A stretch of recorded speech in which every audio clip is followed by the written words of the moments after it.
I think one area that I found has really been helpful for my mindset is starting to apply for arts grants and things like that to do projects. And whether you get the grant or not, they really encourage you to be like, what are you paying yourself?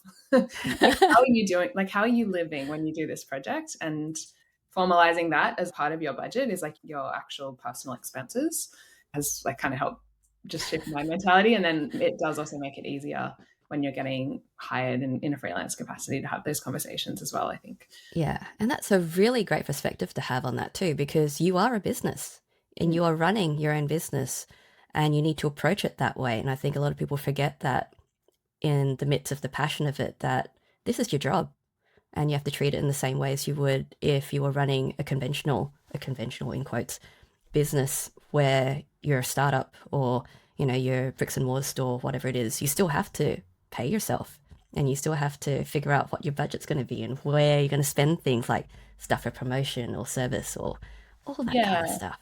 I think it becomes tricky when it does start as a hobby, and like at what point does that transition happen where it is a business? Because in some ways, it didn't start as a business. It started as something like you did on your weekends or in evenings, and then yeah, it spirals, and you're like, okay, I need to make that mental shift.